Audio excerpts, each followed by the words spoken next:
Soy Celina Rodríguez, vamos a hablar de la muerte, estoy, claro, con Mario Guerra, un especialista sobre la muerte con los estudios correspondientes, licenciado en psicología, diplomado como psicoterapeuta breve por el Mental Research Institute en Palo Alto, máster en tanatología de la Universidad de La Laguna en Tenerife, España, certificaciones internacionales de hipnoterapia ericksoniana, certificación como coach, es decir, como asesor, como guía ontológico, obtenida en Sevilla, España, asesor de universidades, de empresas, de instituciones, bancos, lo que tú quieras, y asesor de parejas. Mario, ¿en qué no eres asesor? ¡Qué barbaridad! ¡Qué gusto! Muy buenas tardes. Buenas tardes, Celina. Muchas gracias a ti y a todo tu auditorio. Y bueno, asesor en todo lo que tiene que ver con la mente humana y las emociones, por ahí sí le entro. Pues te dicen por ahí el rockstar del amor en México. También sí, pues por alguna razón cuando me toca hablar de temas de pareja, pues ya por ahí hay que me dice por ahí. Que eres buenísimo, ¿eh? Luego vamos a explorar los temas de pareja. Claro que sí, con mucho gusto. Gracias, Mario. El tema obviamente es sobre la muerte. Las culpas, Mario, ¿cuántas veces en nuestras relaciones con alguien, cuando rompemos con una relación, nos culpamos y se me hace que me faltó hacer esto, X, con la muerte que ya no es reversible, ¿verdad? Qué problema tan pesado emocionalmente con las culpas que manejamos cuando perdemos a un ser querido. Sí, mira, las culpas son muy comunes al momento de la muerte, porque al momento de la muerte de un ser querido se hace un balance de la relación que se tuvo con la persona. Y normalmente nos culpamos por cosas que hicimos, pero también por cosas que dejamos de hacer. Es muy común culparse, sobre todo si la muerte fue por algún infarto, alguna cosa de donde había que correr al hospital, o incluso del mismo hospital donde se estuvo. Es muy común culparse por decir, a ver, espérate, lo llevé aquí, ¿por qué no lo llevé allá? ¿Por qué no llamé a la ambulancia en lugar de llevármelo al coche? ¿Por qué no lo hice al revés? ¿Por qué no lo llevé con tal doctor? Yo he tenido pacientes que me han dicho, Mario, es que yo pensé, me dijo que le dolía el estómago y lo llevé con el gastroenterólogo y resulta que le dio un infarto, ¿por qué no lo llevé con el cardiólogo? Fíjate que me decía que tenía un dolorcito ahí en la cadera, pero yo no pensé y después resultó que era cáncer y ¿por qué no supe antes que era cáncer? Lo hubiera llevado. Muchas culpas alrededor de la enfermedad. Esas culpas tienden a ser bastante comunes, incluso en los accidentes, ¿no? Por ejemplo, con los hijos adolescentes es muy común la culpa si tuvieron un accidente en el auto que los padres lo dejaron en una fiesta y ocurrió por ahí un pleito con los amigos y hubo alguien que por ahí disparó o lo golpeó en un accidente automovilístico o que el chico bebió de más, entonces ¿por qué lo dejé ir? No lo hubiera dejado ir solo, en fin.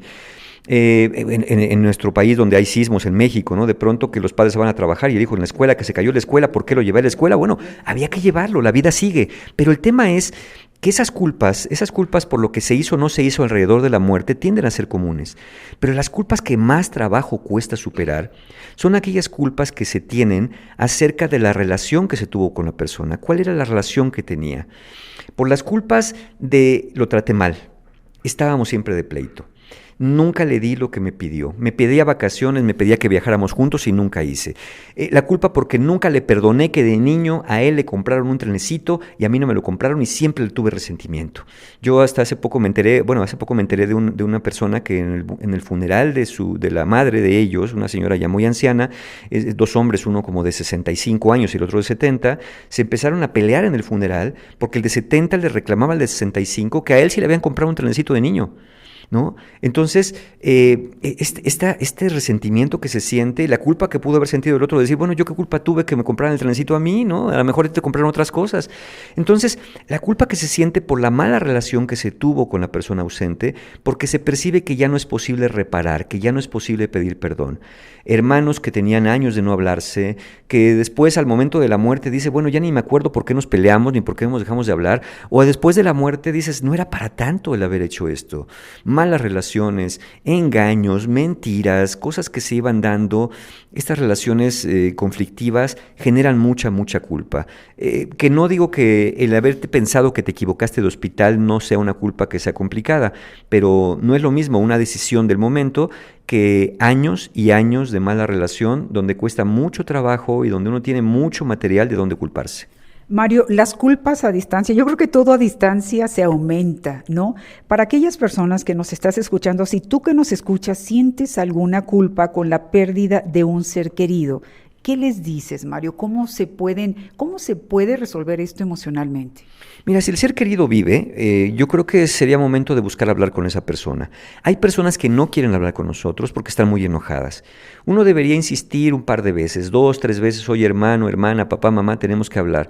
Puede ser con una llamada, con un mensaje, con una carta que se envíe, un correo electrónico ahora si es posible. Si la persona insiste en no, siempre hay que dejarle la puerta abierta para que el momento que sea. Pero hay que intentarlo, porque si no, llega el momento de la muerte y uno dice, ¿y por qué nunca lo intenté? Yo les digo a mis pacientes, esto es como una vacuna para ti. Para que en el momento que venga la muerte, tú no puedes decir, es que no lo intenté. Vas a decir, no, sí lo intenté, toqué a su puerta, pero no me abrió, pero en mí no quedó aquello. Y yo siempre he pensado que también si después viene la muerte y estamos a la distancia, uno siempre puede escribir una carta. Escribir una carta es algo muy útil para poder de alguna manera elaborar las culpas. ¿Cómo se hace esta carta?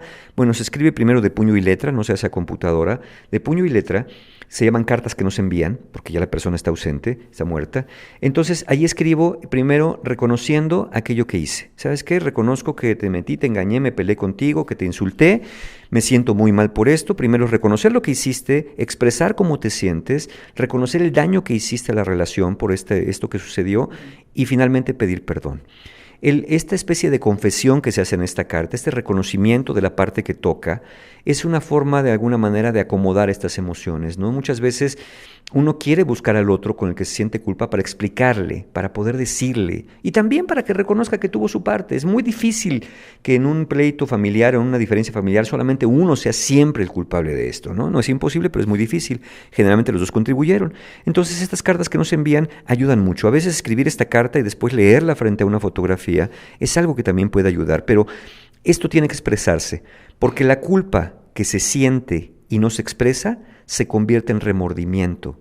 El remordimiento es una culpa callada. Es esta culpa que yo siento que tengo, pero que no se la pude decir a nadie. En la carta que nos envía uno puede expresar todo aquello que es secreto y que no quiero que nadie sepa. A lo mejor algo que a lo mejor ni la misma persona que se murió sabía que le hice, ¿no? A lo mejor dices, híjole, pues aquella vez que te hablaron para un trabajo, yo estaba enojado contigo y no te pasé el recado. Aquella vez que nos dieron un negocito y ¿sabes qué? Pues me quedé con el dinero y te dije que nunca nos pagaron y tú nunca lo supiste. Y ahí hay un remordimiento. ¿Por qué? Porque nadie más que el que lo hizo sabe lo que pasó.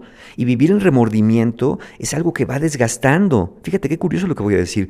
Va desgastando a una persona sana mentalmente. Porque una persona sociópata, una persona narcisista, pues no le importa ni culpa siente, pero ya esos son otros problemas. Pero una persona sana, este remordimiento lo afecta mucho y a la muerte de la persona, híjole, cómo cargan. Pues de ahí los famosos mitos de que va a venir el muerto a jalarme los pies o que se me va a aparecer, ¿no? Muchas personas que sienten, muchos dicen, ay, no, que no se muera mi abuelita, pero el día que se muere dicen, no, no quiero que se me aparezca. Y dices, ¿y por qué no quieres que se te aparezca? No, pues porque va a venir ¿a qué? ¿Y por qué va a venir? ¿Cuál es la culpa que sientes que va a venir a hacerte algo malo, ¿no? En la Edad Media, a las personas que se morían, cuando las personas sentían mucha culpa por lo que había pasado, le decían al enterrador que le rompiera las piernas antes de enterrar al muerto, para que si se levantaba no pudiera caminar a buscarnos y perseguirnos. Y eran aquellas personas que sentían más culpa todavía las que decían que hicieran eso, que al cadáver le rompieran las piernas con un mazo para que no pudiera levantarse a perseguirnos. Entonces, aquellos que no sienten culpa, hombre, qué alegría sería que nuestros seres queridos vinieran desde allá a volvernos a ver. Aquellos que sienten culpa, literalmente no quieren que el muerto se les aparezca, porque tienen miedo de la venganza. Él es Mario Guerra, especialista en muerte. ¿Cómo sellas la entrevista, Mario? Yo creo que las culpas es algo que no tendría por qué cargarse porque existe afortunadamente algo que se conoce el perdón. Y con las personas ausentes no solamente es el perdón que ellos nos puedan dar, sino perdonarnos a nosotros mismos. Perdonarnos por haber sido humanos, perdonarnos por haber fallado, sí, todos nos han fallado. Y seguramente la persona que se murió también seguramente se llevó algunas culpas. ¿Y por qué no en esa carta que dije hace un momento, por qué no también perdonar? Y decirles, te perdono por esto, por aquello, por algo concreto, te perdono, te libero de todo aquello que te llevas, vete en paz, vete limpio, que yo también me quedo así. Las deudas no cobradas tienen que ser deudas selladas al momento de la muerte. Gracias, Mario Guerra, yo soy Celina Rodríguez.